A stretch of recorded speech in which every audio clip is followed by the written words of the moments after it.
Hello hi friends, అందరికీ very very good morning అండి. అందరూ లేచారండి. ఇవాళ బెండకాయ ఫ్రై అండి.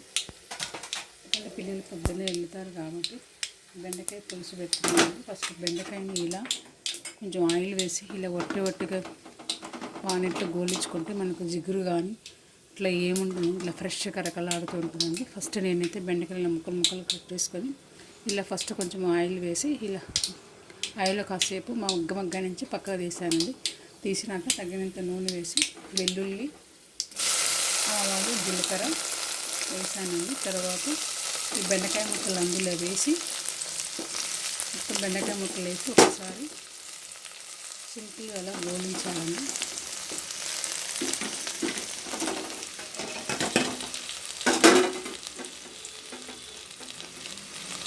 మొత్తం ఇలా అన్ని ముక్కలు వేసి ఒకసారి వేసానండి.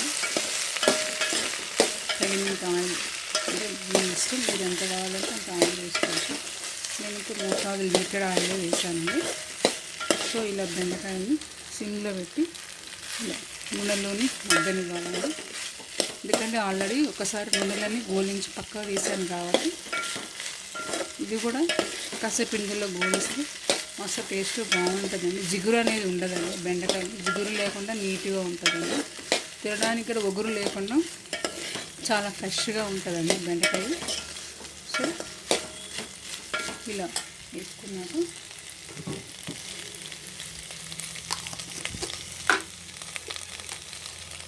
తగినంత పసుపు, అంటే మీ ఇష్టం, మీరు మామూలుగా రెగ్యులర్గా ఎంత పసుపు వేసుకుంటారో అంత పసుపు, తగినంత సాల్ట్,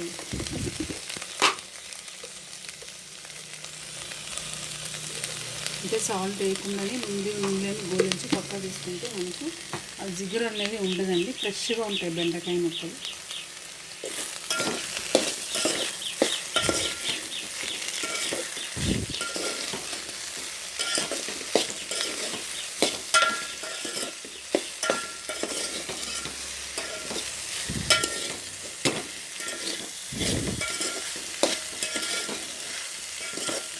గోలించినాక తగినంత కారం, అంటే మీ కారం ఎక్కువ తింటే ఎక్కువ వేసుకోవచ్చు. మీ లిమిటెడ్ సరిపడంత కారం,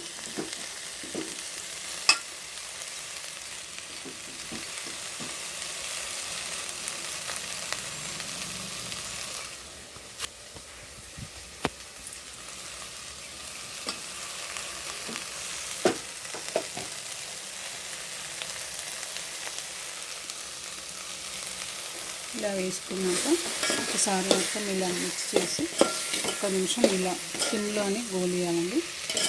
ఇలా చూడండి ఫ్రెండ్స్, ఇలా ముందుగా బెండకాయ ముక్కలు వేయించి పక్కా తీసుకోవడం ఏ మాత్రం జిగురు లేకుండా మంచిగా సాఫ్ట్గా ముక్కలు వేయటి కాబట్టి సపరేట్గా సాఫ్ట్గా ఉందండి. సో ఇప్పుడు నేను ముందుగా పచ్చి కొబ్బరి, కొంచెం ఇవ్వండి పచ్చి కొబ్బరి, లవంగాలు, చెక్క, కొంచెం ధనియాలు వేసి ముందుగా నేను పేస్ట్ని రెడీగా పెట్టుకున్నానండి. సో అదే పేస్ట్ ఇందులో వేస్తానండి.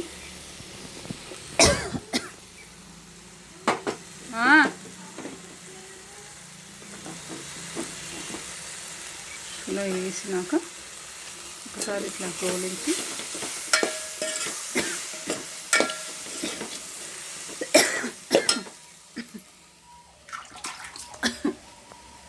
తర్వాత కొంచెం చింతపండు కూడా యాడ్ చేస్తున్నానండి. కొంచెం చింతపండు కూడా యాడ్ చేస్తానండి. సో ఇలా యాడ్ చేసినాక కొంచెం బాగా ముక్కలు ఇలా కిందికి మీదకి కలిపినాక సమపాలు అయినాక ఒక 10 మినిట్స్ వాటర్ కొద్దిగా యాడ్ చేసుకొని ఒక 10 మినిట్స్ అలా ఉంచి బంద్ చేస్తే కొంచెం కొత్తిమీర పైనుంచి కొత్తిమీర వేస్తే బెండకాయ పులుసు రెడీ అండి. చాలా టేస్టీగా ఉంటుంది. మీరు కూడా ఒకసారి ట్రై చేయండి ఫ్రెండ్స్. వేడి రైస్లోకి చాలా బాగుంటుంది. సో నేనైతే మా పిల్లలకి మధ్యాహ్నానికి లంచ్ వేడి రైస్, బెండకాయ పులుసు, దోశలండి. సో మా ఫుడ్ అయితే రెడీ అయిపోయిందండి. ఓకేనా ఫ్రెండ్స్, బాయ్.